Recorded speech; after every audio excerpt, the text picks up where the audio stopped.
itong girl na sikat din at award-winning din na girl na napapansin ng mga taga-produksyon sa ginagawa nilang project ngayon na parang off-cam and on-cam, iba yung landi nito ni girl.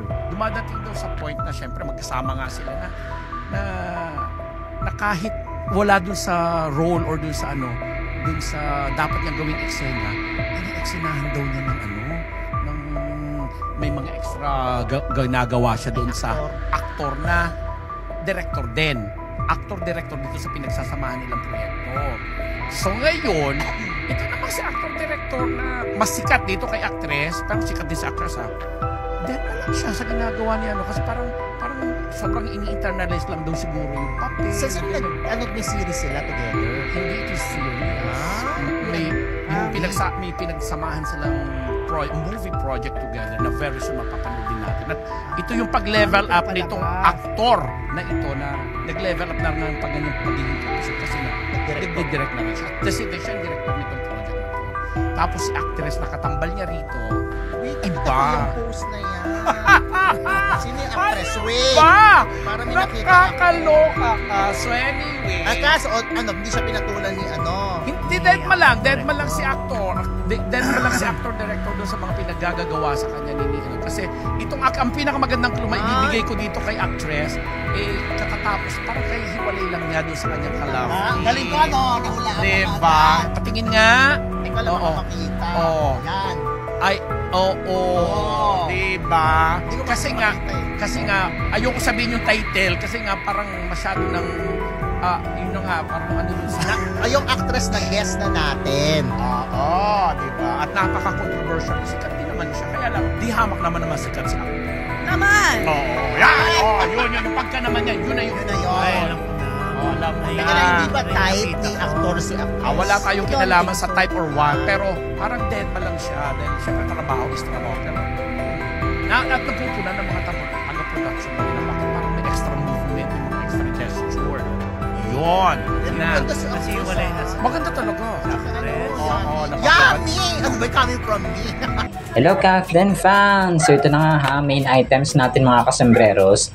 Itong si Ma'am Heaven Peralejo nga ay parang, sorry sa term parang nilalandi daw niya si Sir Alden dun sa set ng Out of Order Tapos isa sa main item pa natin dito ay itong mga Kathniel fans. Nirelate na naman dito sa post ni Ma'am Catherine nung nakaraan mga kasembreros. So unahin natin ito, yung kaya Ma'am Heaven Peralejo ay naisama siya sa blind item sa Blind Item University mga kasembreros ni na Ma'am Grace mga kasembreros at saka ng ibang hosts po So parang napapansin daw ng iba doon sa set ng ng Out of Order nga ay parang pag free time parang pag walang ginagawa parang may something na parang masyadong touchy si Ma'am Heaven. So ito ay according po sa sa mga hosts dito sa blind item mga kasembreros. So parang wala naman silang pinangalanan pero yun kasi yung isang Kathleen admin ay napansin talaga na ito yun kasi producer at saka director at saka actor. So ito yung mga kasembreros na si Sir Alden yung tinutukoy dito mga kasembreros. So kasabi na parang nag-level up yung actor director dito. So pero yan, ang pinakahuling sinabi nila dito ay hindi naman pinatulan ni Sir Alden mga. So knowing Sir Alden he knows how to distance himself sa mga ganong mga bagay mga kasembreros kasi si Sir Alden yan talagang hindi ma-fall ang isang babae kapag siya na yung nanuyo, parang pag siya yung nakasama sa set or sa isang pelikula or taping or kung anong project dyan mga kasembreros kasi nga sobrang sweet ni Sir Alden. So pero talagang panatag din tayo dito na hindi pinapatulan ni Sir Alden and matagal na yun ngayon lang nagsisilabasan kasi nga ay papashowing na ang Out of Order mga kasembreros. And maliban pala sa sa Amerika, di ba meron? Tapos meron din pala sa India ang Out of Order na parang ipapashowing siya doon mga kasembreros. Congrats kay Sir Alden, no? Sa November naman, yung, kasi ba natapos siya sa Da Nang, sa Vietnam. Tapos, nung July nga, no, or August ba yun? July. Tapos, itong sa USA, ngayong October. Tapos, ito naman sa Vietnam, mga customers. Grabe, no? Congrats, Sir Alden, sa success ngayon pa lang. Hindi pa man pinapashowing ang out of order ay talagang may kaliwat ka ng ano na siya, parang affiliations, mga kasambreros. So, yun po. And then ito na nga ha, nag-post na isang ayaw din papatalan itong Kathniel na admins, mga kasambreros eh. Kasi nung nalala yung pinost natin nakaraan, doon sa may painting na parang magka-dikit yung girl at saka boy, mga kasambreros, no?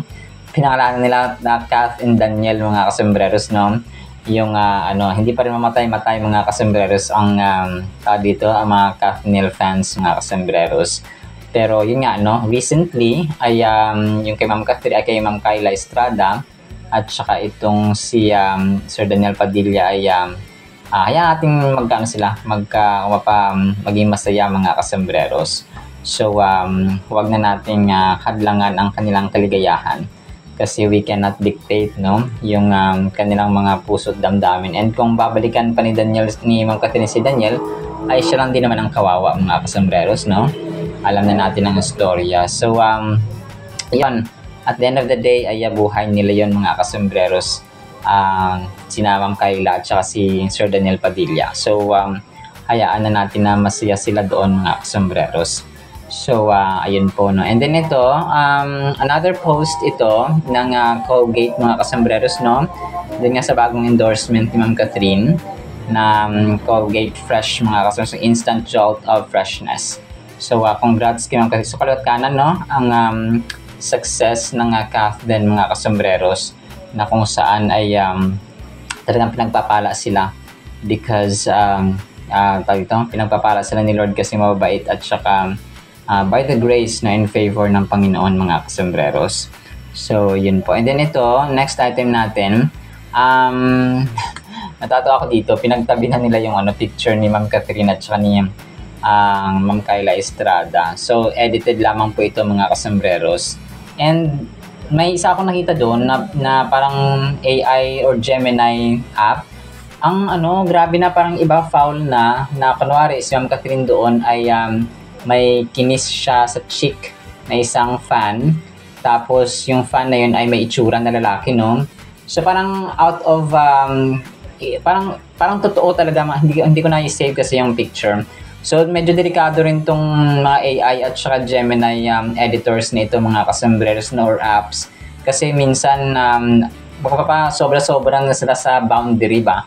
Dapat merong limit, no? Dapat alam nila kung paano yung ganito hanggang dito lang. Kasi yung iba, kunwari si Ma'am Catherine kinikiss din niya si tapos may iba pa doon yung mga basta yung crush nila na artista or crush nila na vloggers, tapos i-edit nila kunwari nagyayakapan sila or nag-hug or kinikiss niya mga. So parang sana ma-actionan din yung mga ganito, no? Kasi nakakasira ng image din kasi parang hindi talaga siya edited. Parang totoong-totoo lang yung picture, yung image, mga kasambreros. So, kung kaya ako ay check ko muna kung totoo ba o hindi or edited ba o hindi, mga kasambreros. Kasi parang nakaka-down din ng moral ng tao kapag gano'n yung ginagawa nila. And then ito, last item natin. So, ito pa yung parang nire-upload lang ng isang admin. Itong time na nasa interview sila sa Amerika, sa Hollywood, mga kasambreros. So, series actually ito ng interviews, no, na ginawa nila sa Hollywood na kung saan ay yung American accent ni Sir Alden ay at saka ni Ma'am Catherine ay lumalabas, mga kasambreros, na pambato talaga sila ng ng Pilipinas. Kahit no, parang sila level nila yung ka-level nila yung pwede sila mag-level sa American accent, sa Filipino, and so on, mga kasambreros. Ibang level talaga at dating ng Kath din, mga kasambreros. Alright, so actually lamang po, no, sa ating Kath and items, team panatag pa rin po tayo. Sana po ay pakinggan natin ang Word of God. Today is September 19, 2025. Friday na po. A blessed Friday evening po sa bawat isa. At para po sa ating Word of God mga kasimbrers ay sobrang ganda po nito ha. Sana po ay pakinggan natin ang title, Saglit na Galit. Psalm 30 verse 5. For God's anger is but for a moment. His favor is for life. Weeping may endure for a night, but joy comes in the morning. Napakaganda nito mga kasembreros, no? Tayo bilang tao, pag nagagalit minsan, ay minsan umaabot pa ng mahabang panahon, no? Minsan yung talagang may mga taong hindi nakakapagpatawad ng nagkasala sa kanila. May mga kakilala ako, 10 years ago pa, 5 years ago, 2 years ago pa yung kasalanan ng mga taong nagkasala sa kanila, kahit magkapatid, talagang hindi sila nagpapatawaran mga kasembreros. Yung galit natin ay delikado ito kapag hindi kasi na-control eh. Para ka nag-aalaga ng isang maliit na ahas, no? Pag lumaki yan ay pwede kang tuklawin. So ikakatahamak mo rin mga kasembreros. Minsan talagang gumagawa siya ng gulo. Nagki-create siya, nagbubunga siya ng gulo mga kasembreros. Ang isang halaman, kunyari yung mais, di ba? Pag tinanim mo, maliit pa lang. Pag inalagaan yan, no? Nilagyan ng pataba, diniligan, tapos mataba yung lupa. Parang ganoon din yung sama ng loob at saka yung galit mga kasembreros. Kapag ginatungan mo yan, para mo siyang dinidiligan ng inis. Pinapataba mo yung galit mo ng pinifeed mo pa ng mga balita na ganito, ganito sa yung kaaway mo, for example, nababalitaan na ganito, parang umaasenso, umaangat. So parang yun yung parang nurturing niya ba ng galit mo na yon. So once na lumaki yan, once na mamunga yan mga kasembreros, naku po, magbubunga at magpuproduce pa yan ng panibagong action. Kunwari magpaplano ka na ganito, na magiganti ka talaga, so ganyan-ganyan. So siya talagang hindi siya nakakapag-produce ng righteousness at hindi siya nakapag-produce ng positive na resulta mga kasembreros at benefits sa ating tao. Kasi on the other hand, no, talagang tayo rin po ang magiging kawawa. Tayo rin po ang magiging biktima ng ating sariling galit kapag hindi tayo nagpatawad, hindi tayo nag-release, hindi natin pinalaya yung ating sarili mismo. Kasi once na ni-release natin yung anger na yon, tapos kinilimutan natin, we move on, ay para natin pinapalaya yung ating sarili mga kasembreros. Always remember na kapag yung pagpapalaya ginawa natin, nagpatawad tayo, nag-release tayo, nag-move on tayo, una natin pinapalaya yung ating sarili mga kasembreros. So letting go is napakahirap na gawin. It's so difficult mga kasembreros na mag-let go, mag-forgive, no? Of course, hindi natin sila makakalimutan. Kasi yung mga instances, talagang marirecall natin yan. Pero huwag tayong malugmok ba doon sa galit at saka sa anger na iyon mga kasembreros. Kasi ang Diyos natin, tingnan nyo, sabi dito sa Psalm 30 verse 5, yung kanyang anger, yung kanyang galit mga kasembreros ay moment lang. Ibig sabihin po ay hindi siya nagtatagal mga kasembreros. And that should be how we act mga kasembreros, no, sa ating kapwa-tao, sa ating magulang, sa ating anak, asawa, kapatid, and so on. Kasi tayo po ay tao lamang mga kasembreros. Minsan nauubusan ng pasensya, nagagalit, nagkakaroon ng misunderstanding, and that's pretty normal. Kasi kapag hindi na nangyari sa atin yan, ay hindi na po tayo normal na tao mga kasembreros. Pero ang hindi lang maganda ay talagang yung na nalulugmok na lang tayo at dyan tayo nagstay forever sa status na ganyan, nagalit tayo mga kasembreros. So this verse from the book of Psalms resonates with a powerful message of hope and faith, no? It speaks of the everlasting nature of God's favor, which lasts not just for a season or a fleeting moment, but for our entire lifetime. Napakaganda nito mga kasembreros kasi parang yung tatay natin, no, na nagalit lang siya, papasaglit lang. Tapos maya-maya ay full of love na ulit siya, full of grace and full of favor, no? Ganun siya mga kasembreros, no, na minsan dito, nakaka-experience tayo ng mga ganong season and ganong instances, but that's normal mga kasembreros. This assurance can bring comfort and strength knowing that God's favor and blessings will always be with us through the ups and downs of life. So, isang sweet reminder ito mga kasembreros sa atin na kapag tayo nawawalan na ng favor, nawawalan na ng joy, nawawalan na ng pag-asa, ng pananampalataya, God's word in His presence will always remind us. It also mentions that joy comes in the morning, which symbolizes new beginnings, fresh starts, and the promise of a brighter tomorrow. So, ito kasi diba sa last stanza niya, weeping may endure for a night, but joy comes in the morning. So, ito ay panibagong pag-asa, no? Panibagong chance, panibagong hamon ng buhay, panibagong laban, and panibagong success and productive na moment or umaga or araw mga kasembreros. So napakaganda nito kasi yung Psalm 30, kung pa as a whole mga kasembreros ay sinulat ni Haring David. And yun nga no, talagang siya rin ay tawag dito, nire-remind tayo no, bilang a man after God's own heart na yes, meron tayong lungkot, meron tayong pighati, meron tayong disappointments minsan. Pag nakakarinig tayo ng balita, kaliwat ka ng bad news, talagang tayo naiinis, nagagalit. Pero let's always see to it na yung ating galit ay hindi tayo lalamunin ba ng ating galit mga customers. Kasi once na nalaman tayo ng ating galit, nagpadala tayo sa ating galit, minsan may mga nababalitaan tayo na yung anak niya sa sobrang galit niya, nasakal niya, tapos napatay niya yung anak niya. So, may mga ganong tipo, no? Worst na nangyayari yun mga kasembrero sa mga taong galit, no? Minsan, pag sobrang galit niya, nahampas niya yung mabigat na bagay sa isang tao, so namatay o na-hospital, so dagdag gastos. So, ganong mga instances, that is why we have to be gentle and may self-control tayo mga kasembreros. We can find joy in times of sorrow by holding on to the promise that sorrow is temporary, but joy will come in the morning. So, joy and sorrow, opposite ito sila mga kasembres. Well, of course, yung ating pipiliin ay may joy pa rin. Of course, nakakaramdam tayo ng pighati, but the Lord Himself provides joy in the morning. The verse reminds us that even though we may experience difficult times and moments of sorrow, there is hope for a brighter tomorrow. This teaches us to have faith and trust that the difficulties we face are not the end of the story. So, hindi siya ang katapusan ng storya, mga kasembres. There's always, pag si Lord naglagay ng kama, wag mong lalagyan ng period. Kasi, ibig sabihin ng kama, meron pa siyang, or kuwit, mga kasembres, ay meron pa siyang karugtong. So, it's not the end of our story. It's not the end of our life yet. Kasi, hindi pa tapos ang Panginoon sa atin. Kung tayo ay mamatay na, so, tapos na, nandun na tayo sa hangganan ng ating buhay.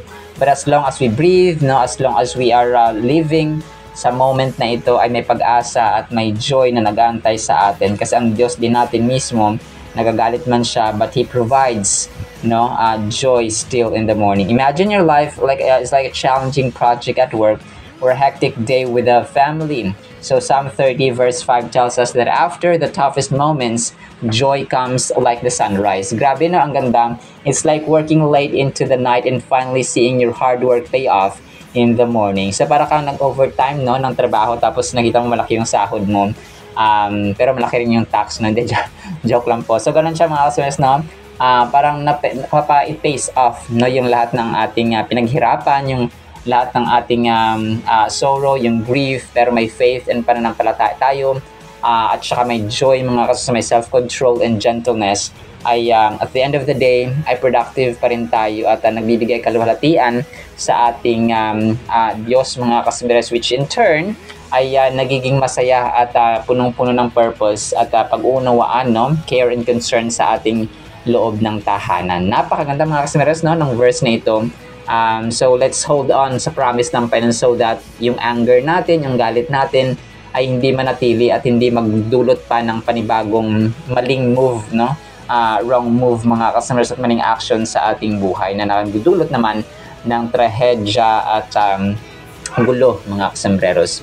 Alright, sinama sa ating Word of God ha, nawa po'y pagpalain po tayo ng pag-ibig, pananampalataya, pag-asa, self-control, joy, gentleness mga kasembreros at saka forgiveness na nagmumula sa ating Diyos na makapangyarihan sa lahat. In the mighty name of Jesus we pray, Amen and Amen. See you sa next segment mga sores and paalam po.